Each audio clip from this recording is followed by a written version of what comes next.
fermeture des cliniques en exercice illégal est l'une des réformes du gouvernement de la rupture. Cette réforme, bien qu'elle soit avantageuse, n'est pas sans conséquences. Moi, je crois que fermer les cliniques privées et autres, en soi, ce n'est pas mauvais. Mais est-ce qu'il y a des mesures d'accompagnement pour juguler si crise il y a? Maintenant, on est confronté aujourd'hui à une situation un peu compliquée parce que vous allez dans les hôpitaux aujourd'hui, il n'y a pas de lit, il y a manque d'infirmiers et les malades sont livrés à eux-mêmes.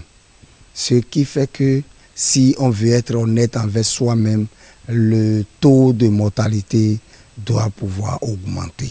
On va simplement demander au ministre de la Santé de revoir la copie et de voir dans la mesure du possible ce qu'il faut faire pour réellement donner un souffle aux hôpitaux pour que ça puisse aller. Cette mesure salutaire, selon certains citoyens, doit être subordonnée à certaines dispositions adéquates. Quand le gouvernement mène sa politique de fermeture par rapport au centre de santé incompétent, c'est dire que ça ne va pas. Ce n'est pas quelque chose qui doit étonner parce que d'abord, quand on parle de centre de santé, il y a des dispositifs adéquats.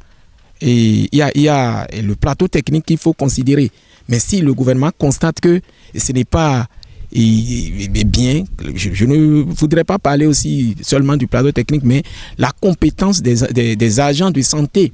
Parce que la vie d'un homme n'est pas la vie d'une machine qu'on peut remettre en cause. Une fois mal exécutée, l'homme perd sa vie. Donc, quelque part, moi, je ne peux pas dire que le gouvernement a mal agi, puisque c'est sa politique. La fermeture de ces centres de santé ou cliniques a permis l'affluence dans les grands hôpitaux. C'est le cas de l'hôpital de zone d'Adjong. L'affluence à l'hôpital de zone d'Adjong est accrue parce que les malades que ces cliniques décèvent, que ces cliniques se occupent après la fermeture, tous ces malades se referment sur l'hôpital de zone d'Adjong.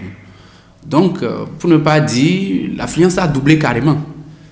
Puisque si avant on recevait 20 malades en moyenne, actuellement maintenant on peut recevoir jusqu'à 40-50 malades. Cette affluence notée permet aux agents de santé de travailler plus, ce qui du coup les fatigue, car quand le rythme change, la cadence change. Que ça fatigue ou ça fatigue pas, c'est pas là le problème, puisque on est là pour ça. Mais il faut le reconnaître, le boulot a augmenté. Et quand le boulot augmente, nous ne sommes pas des robots, on est d'accord, on se fatigue.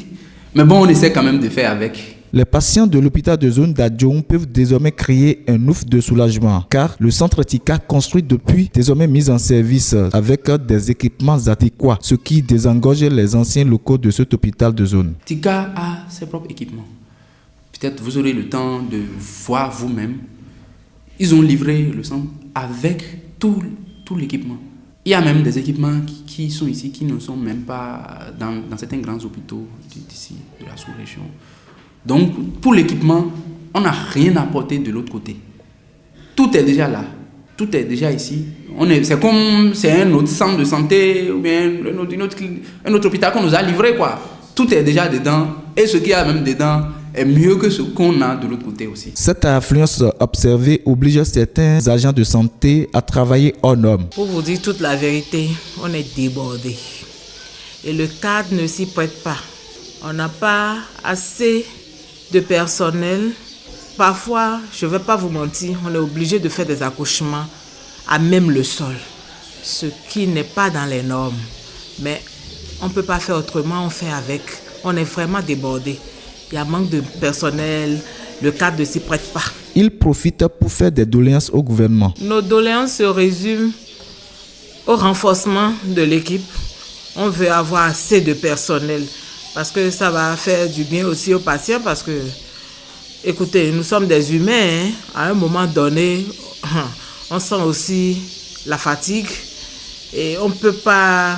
On n'est plus efficace comme cela se doit. Selon le chef du service administratif et économique de l'hôpital de zone d'Adjong, l'affluence a boosté la caisse de cet hôpital. La fermeture des cliniques a boosté la caisse, sinon pour ne pas dire les finances de l'hôpital dans les 3-4 premiers mois. Mais actuellement, je crois que cela se stabilise de nouveau. C'est vrai qu'il y a l'affluence, mais c'est un peu comme les tout premiers mois. Mais toujours est-il qu'il faut remarquer que la fermeture de ces cliniques ont apporté beaucoup plus de la fréquentation au niveau de notre hôpital. La fermeture des cliniques en exercice illégal est une bonne réforme, certes, mais que le gouvernement pense au recrutement de nouveaux agents histoire d'éviter trop de fatigue pour ceux qui sont là, car un malade bien accueilli est à moitié guéri.